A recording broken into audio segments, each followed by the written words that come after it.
So mutual induction is the induction coil. The coefficient of mutual inductance is 4 Henry. If a current of 5 ampere and the primary coil is cut off 1 by 1500 seconds, so the EMF will be. So we know that EMF is mutual inductance current current variation सही है, current divide by time. सो हमारे पास दी Henry 4 है, mutual inductance 4 है, current 5 है और time है 1 divide by 5। So 4 5 and 1 divided by 1500. Now we can multiply this 1500 directly with 4 multiplied by 5. It's a mathematics rule सही है। So 4 multiply 5 multiply 1500 ऊपर आ जाएगा। Now इस 1500 को 4 5 are 20 सही है, और 20 और ये 15 और ये 30 हम अलग से लगाएंगे सही है। सो 2 15 जा 30। अब इन 30 की जगह हम 10 को पावर 3 लिख सकते हैं। सो 30 kilo watt, which is option D. The phenomenon of mutual induction is practically used in transformer. Transformer में एक्चुअली म्यूचुअल इंडक्शन होती है। A pair of coils has a mutual inductance of 2 Henry. If the current in the primary changes from 10 ampere to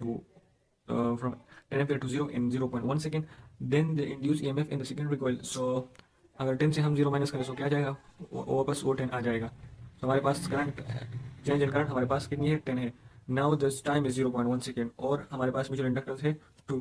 सो वही formula है M, mutual inductance की जगह हम 2 लिख लेंगे, करंट की जगह हम 10 लिख लेंगे और टाइम की जगह 0.1। So 20 divide by 0.1 is equal to 200 सही है, 200 वोल्ट। 0.1 को हम अगर इस तरह करेंगे, 0.1 को हम 10 ऊपर -1 लिख लें तो 10 ऊपर -1 ऊपर चला जाएगा और यहाँ पर प्लस 10 ऊपर 1 आ जाएगा और 20 मल्टीप्लाई 10 ऊपर 1 is equal to 200. Now the two coils are placed close to each other. The mutual inductance of the pair of coil depends upon, so current of the primary coil उस पर भी depend करती है, materials of the wire उस पर भी depend करती है, obviously relative to position उस पर भी। So all of these. What is the coefficient of mutual inductance in a loop when magnetic flux changes by 2 by 10 power minus 2 Weber and changes in current is 0.01 ampere. So हमारे पास you know that mutual inductance and mi बराबर है किसकी, N number of turns हो गई और magnetic flux की। ना हमारे पास नंबर ऑफ लूप कितनी है, एक लूप है, सो ये 1 आ गई और हमने फाइंड करनी है म्यूचुअल इंडक्टेंस को। सो एम बन जाएगा magnetic flux divide by current. Now the magnetic flux is 2 multiply 10 को power -2 and current is 0.01। So 0.01 2 multiply 10 को पावर -2। ओके, सो हम इसको 0.1 को 0.01 के तरह लिख सकते हैं, 1 मल्टीप्लाई 10 को power -2। Now -2 will cancel and the mutual inductance will be 2 Henry. So option A. Now mutual inductance is numerically equal to EMF induced in the secondary coil when the rate of change of जब current 1 ampere per second change हो रही हो लेकिन primary coil में, ना कि secondary coil में। अच्छा, the current produce in loops in metal body is called, so metal में जो करंट प्रोड्यूस होती है ड्यू टू मैग्नेटिक फ्लक्स हो उसको एडी करंट कहते हैं। The current produced due to change of magnetic flux is known as eddy current. Now the eddy current also known as focal current.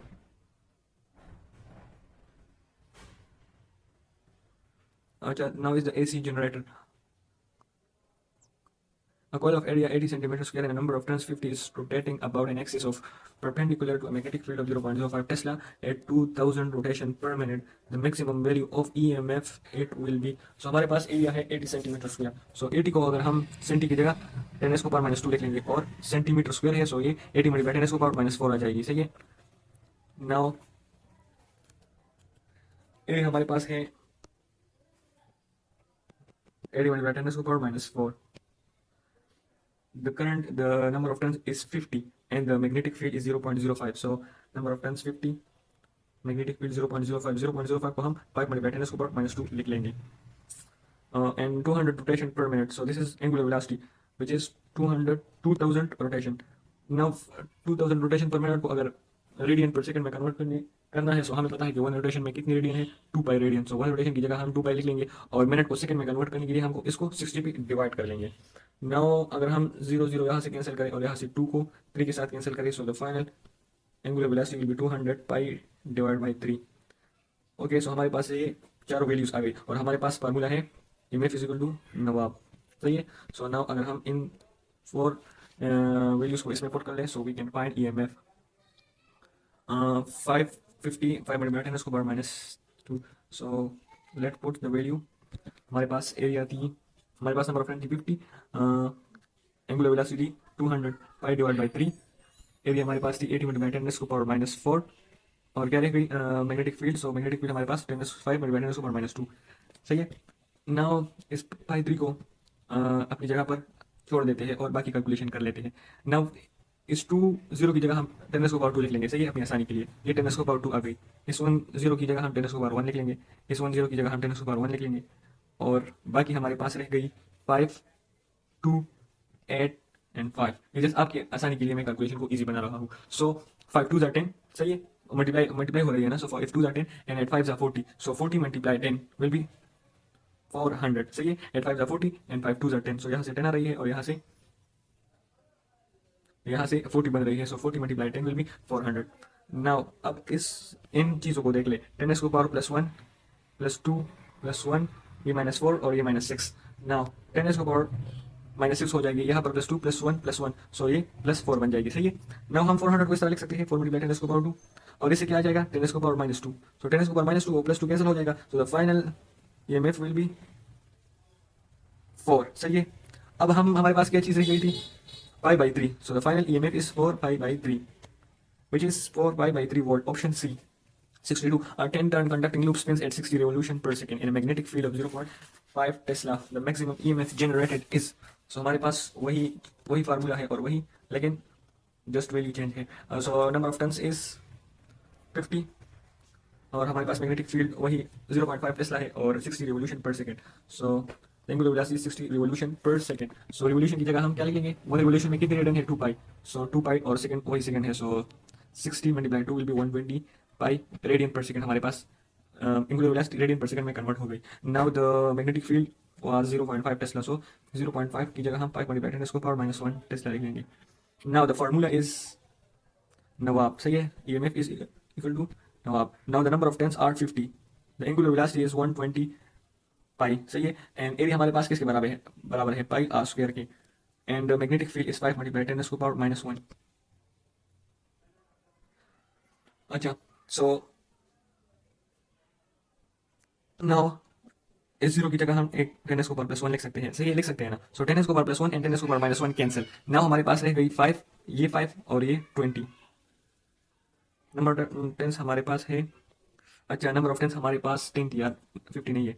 सो सही है, तो यहाँ पर 5 की जगह जस्ट 1 आ जाएगा। सो हमारे पास 5 और 12 120, 5 और 1 रह गई। सही है। इस 50 की जगह हमने जस्ट 10 की जगह हमने डायरेक्टली 10⁻1 लिख लिया। सही है। सो 50 की जगह हम 10⁻+1 लिख लेंगे और ये 10⁻+1 प्लस -1 कैंसिल। सो हमारे पास ओनली 5 और 120 रह गई और ये पाई पाई मल्टीप्लाई हो जाएगी, पाई स्क्वायर आ जाएगी। और so 5 120 600 pi square r square. So the final EMF is 600 pi square r square. Next is the EMF induced in a coil varies with the speed of rotation will be f. So you know that EMF is directly proportional to angular velocity। सही है। So EMF हमारे पास ही formula है ना आप। सो अगर हम इसको देखें, so EMF is directly proportional to omega. Now हम इसको इक्वेशन इस तरह बना सकते हैं, ओमेगा 1 ओमेगा 2। या हम इसको अगर उल्टा कर ले, सो इस तरह भी लिख सकते हैं, U2 divide by omega 2 divide by omega 1। So now omega 1 U2 divide by U1 is equal to omega 2 divide by omega 1। Next is the back EMF in motor increases as the. So back EMF तब increase होगा जब कोयल rotation increase करेगी। सही है। सो rotation increase होगी और magnetic flux variation in magnetic flux variation increase होगा और डेफिनेटली बैक EMF इंक्रीज हो जाएगी। Back EMF in a motor of 120 is 120 volt when the motor is turning 1680 revolution per minute. What is back EMF when the motor turns at 360 revolution per minute? So now we have that formula। सही है। इस फार्मूले को हम use करेंगे, E1 E2 E1 divide by 2 omega 1 divide by omega 2।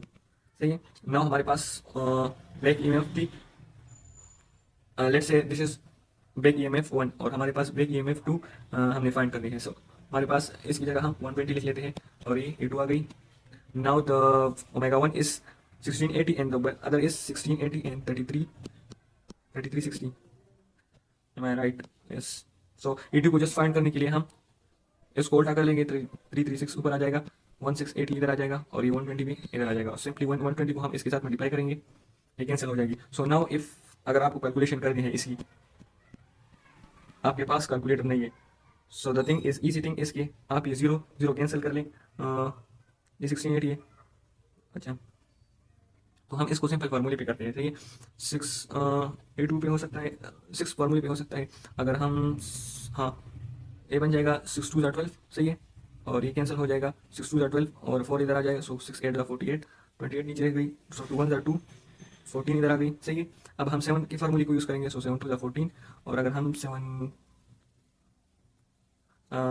क्या कर ले, 7 4 28, सो 5 इधर आ जाएगा, सो 7 8 56। नाउ अगर हम 2 पे डिवाइड कर ले, सो 2 2 4, 2 4 8, और एक जीरो रह गया था, सो 240, सो 240 is the final answer. AC motor or induction motor. So if the speed of rotation of AC generator is made 4 times of its initial value, the percentage increase in induced EMF is. So पहले for example अगर we know that EMF is directly proportional to angular velocity या rotation, सही है। So ये rotation के directly proportion है। Now हमारे पास जो पहले rotation कर रही थी, for example let's say the first rotation is 100 time, 100%, so EMF भी उस वक्त क्या थी, 100% थी, सही है। अब हमारे पास rotation increase हो गई 4 टाइम, सो लेट्स से अब हमारे पास रोटेशन हो गई, this is rotation and this is EMF, चाहिए। सो हमारे पास रोटेशन 400 हो गई। सो नाउ अब न्यू ईएमएफ क्या होगी, 400%, E1 E2। सो अब इसमें कितनी चेंज आई, 300%, सही है। सो इनिशियल वैल्यू से ये कितनी परसेंट इंक्रीज हो गई, 100 से। अगर इनिशियल वैल्यू के साथ हम 300% ऐड कर ले, सो हमारे पास 400 आएगा। सो 300 from the initial value. Which of the following component of an AC motor is not connected to external power supply? So that is rotor. सही है। Now the stator consists of electromagnets, सही है। Next is the counter torque produced in a moving coil of generator is known as back motor effect or generator effect. An overloaded motor draws, अच्छा अगर motor पे load ज्यादा हो, सो motor slow rotation करेगी, सही है। और we know that EMF is directly proportional to rotation या angular velocity. So break EMF कम होगी, और जब ब्रेक ईएमएफ कम होगी, सो मैक्सिमम करंट, क्योंकि बैक ईएमएफ क्या करता है, वो जो कि सोर्स की करंट है उसको रेजिस्ट करता है, उसको रेजिस्टेंस करती है। इसकी बैक ईएमएफ के नतीजे में इंड्यूस करंट होगी, और वो इंड्यूस करंट अपोजिट डायरेक्शन में जाएगी सोर्स की करंट के, सो उसको रेजिस्ट करेगी। लेकिन अगर ईएमएफ कम है, so induced current will be also low, and जो लोड सोर्स से करंट ड्रा कर रहा है, सो वो मैक्सिमम हो जाएगा। Now the correct expression of back EMF in applied voltage is, so the correct expression is visible to IR plus, सही है, U is the back EMF. इसको आप इस तरह कर सकते हैं कि फॉर एग्जांपल अगर हमारे पास लोड जो वोल्टेज ड्रा कर रहा है, सही, एक तो सोर्स की वोल्टेज हो गई, सो IR क्या हो जाएगा, वो सोर्स की और बैक ईएमएफ के नेगेटिव, क्योंकि बैक ईएमएफ सोर्स की जो वोल्टेज है, सोर्स की जो ईएमएफ है उसके अपोजिट में जा रही है। सो इस दूसरे को इससे अगर हम माइनस करें, सो हमारे पास वो लोड की वोल्टेज आएगी। So final equation will be like, अगर ई को हम इस तरफ ले आए, सो IR प्लस ये आ जाएगी, सही है। Back EMF when the speed of motor increases, so speed increase हो गई, सो हमारे पास इसको बाद में करते हैं, सही है। When a motor start it draw a current,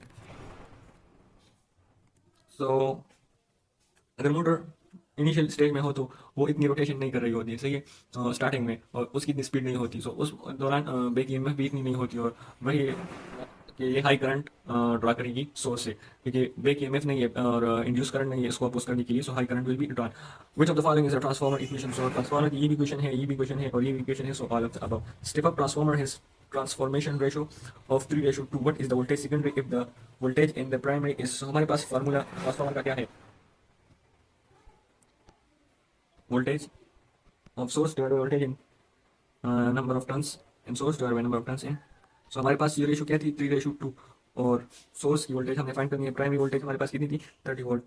so simply हम 30 को इस तरफ ले आते हैं, और VS is equal to 3/2 multiply by 30।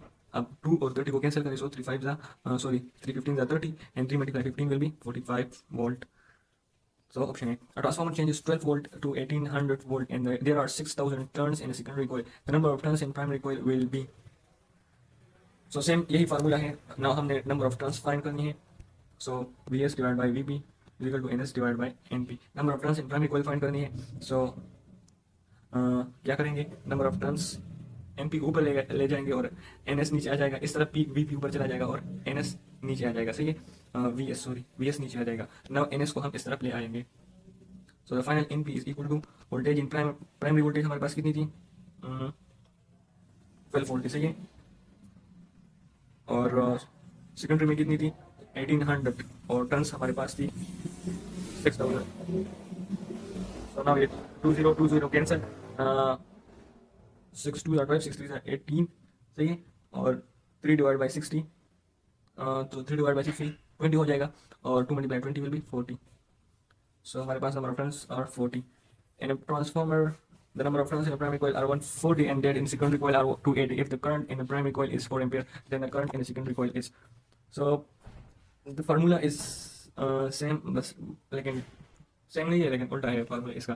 अगर हम करंट के लिए फार्मूला लिखें, so PS divide by VP will be equal to IP divide by IS. सही है, ये नंबर ऑफ टर्न्स की उल्टा है. वहाँ पर NS डिवाइड बाई MP, यहाँ पर IP डिवाइड बाई IS है. सो बेसिकली हमने फाइंड करना है the current in the secondary coil. So IS को फाइंड करना है. IP हमारे पास 4 है और VP हमारे पास 140 है and 280. So 280 140 divide by IS हमारे पास कितनी है, IS को फाइंड करना है और IP हमारे पास 4 है. नाउ अगर IS को फाइंड करना है, सो 4 को नीचे ले आएंगे, IS ऊपर चला जाएगा, 140 पर चला जाएगा, 280 नीचे आ जाएगा. इस 4 को इस तरफ ले आते हैं, सो ये कैंसिल हो जाएगा. सो the final answer will be 4 A4 है, 4 1 4 4 7 28 70 रह जाएगा. A0 0 कैंसिल हो जाएगा, 7 divide by 2. So the final answer is 2 ampere. The main function of the transformer is to convert one AC voltage, one direct voltage to another direct voltage, no, one AC voltage to another AC voltage of different magnitude. A high value alternate voltage to a low value of alternative voltage. So the main function of transformer. So I think option B is the correct. One AC voltage to another AC voltage of different magnitude. हमसे ये step up और step down का नहीं पूछ रहा है, सही है. सो फिर उसमें वैल्यूज या तो हाई होगी या कम होगी. The step up transformer is one that increases. So power same रहती है, स्टेप अप में करंट डिक्रीज होती है और वोल्टेज बेसिकली इंक्रीज हो जाता है. Transformer is an example of statically induced EMF, क्योंकि ट्रांसफार्मर में ना तो मैग्नेट मूव कर रही होती है और ना coil movement कर रही होती है. So it's basically statically induced EMF example. An ideal transformer connected to a 240 volt AC with number of turns in a primary coil are 1000 and in secondary coil are 50 turns. The output connected to the load of 10 ohm. The current passing through the load is basically हमारे पास resistance है लेकिन हमारे पास output voltage नहीं है. सो हम output voltage को find कर लेंगे. ये हमारे पास लेट्स से हमारे पास प्राइमरी वोल्टेज हो गई, हमें सेकेंडरी वोल्टेज फाइंड करना है. नंबर ऑफ टर्न्स प्राइमरी हमारे पास 1000 थी और सेकेंडरी हमारे पास 50 हो गई. सही. So VS divide by VP is equal to NS divide by NP. Now VS को अगर हम फाइंड करना है तो VP को हम इधर ले आएंगे. सही, यहाँ से VP NS. सो NS हमारे पास कितनी थी, 50 टर्न्स और 50 डिवाइड बाई 1000 हो जाएगा और VP हमारे पास 240. सही है. सो ये 0 0 कैंसिल, ये 0 और ये 0 कैंसिल. ना हमारे पास नीचे 10 है, सो 5 डिवाइड बाई 10 2 हो गई और 2 डिवाइड बाई 24 12. सो VS हमारे पास 12 वोल्ट हो गई. सही है. अब हमने करंट को फाइंड करना है. So current is equal to V divide by R. So now हमारे पास वोल्टेज है 12 और रेजिस्टेंस थी 10. So 1.2 is the current. An ideal transformer step up और स्टेप डाउन AC वोल्टेज. सही है. DC पे काम नहीं करता transformer. And step up transformer when the alternating voltage increases then the alternating current will decreases. सही है. क्या होता है ट्रांसफार्मर में पावर इक्वल होती है ना, पावर कांस्टेंट होती है दोनों की. सो अगर वोल्टेज को हम स्टेप अप में इंक्रीज करेंगे, सो करंट उसके रिजल्ट में डिक्रीज हो जाएगी. Now is a forward transformer the hysteresis loop. So hysteresis loop जितनी स्मॉल हो इतनी ट्रांसफार्मर के लिए अच्छा है, क्योंकि मैग्नेटाइजेशन और डीमैग्नेटाइजेशन इजीली हो जाएगी. The resistance of a winding can be decrease by increases diameter of the wire. Resistance is inversely proportion to diameter square. सही है. सो अगर हम डायमीटर को इंक्रीज करेंगे तो हमारे पास रेजिस्टेंस डिक्रीज हो जाएगी. सही है. The core of transformer is limited, so to reduce the current losses due to reduce the energy loss due to DC current. The energy used to magnetize and demagnetize will be due to hysteresis. The efficiency of transformer which draws power of 12 volt 12 watt is 60%. The power supplied by is, so हमारे पास efficiency किसके बराबर है, power output divided by power input. now हमें power output find करना है. सो उसके लिए हम क्या करेंगे, पावर आउटपुट आ जाएगा efficiency divide by power input के. नाउ हमारे पास एफिशिएंसी है 60%. सो 60% का क्या मतलब है, 60 डिवाइड बाय 100 और पावर इनपुट हमारे पास है 20 वाट. सो ये 0 0 कैंसिल, ये 0 कैंसिल एंड बच गया 6 2. सो 6 मल्टीप्लाई 2 इज 12. सो हमारे पास आउटपुट पावर है 12 वाट और इनपुट है 20 watt and the efficiency is 60%. So this is all about electromagnetic